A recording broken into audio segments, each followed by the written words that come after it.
Raghuramakrishnaraju custodial torture కేసులో ఆయన ఫిర్యాదు మేరకు ఇటీవల పివి సునీల్ కుమార్ ని ఎస్పీ దామోదర్ విచారణకు పిలిచారు. సరే, ఆయన ఆ విచారణలో అడిగిన వాటికి సమాధానాలు చెప్పకపోయినా, తనకేమీ గుర్తులేదని చెప్పినా ఉదయం నుంచి సాయంత్రం వరకు గుంటూరు సిసిఎస్ లోనే గడిపారు. దళిత కోటాలో ఉద్యోగం సంపాదించారంటూ సునీల్ పై నానా యాగి చేస్తున్న రఘురామరాజుకు తాజాగా సునీల్ తల్లిగారి సమాధి ఫోటో కొత్త అస్త్రంగా పరిగణించినట్లయింది.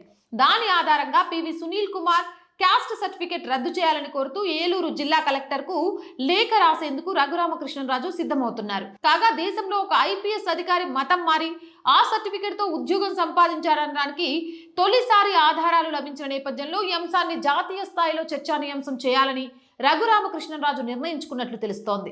ఈ అంశంలో ఆయన తాడో పేడో తేల్చుకోవాలన్న గట్టి పట్టుదలతో ఉన్నట్లు కనిపిస్తుంది. ఆ మేరకు సునీల్ దర్యాప్తు సక్రమంగా జరగడం కోసం నన్ను సస్పెండ్ చేశారు, మంచిది. సిబిఐ దర్యాప్తు సక్రమంగా జరగడానికి ఆయన్ని పదవుల నుంచి తొలగించాలి, చట్టం అందరికీ సమానమే అనే మెసేజ్ వెళ్ళాలి అంటూ పోస్ట్ పెట్టారు.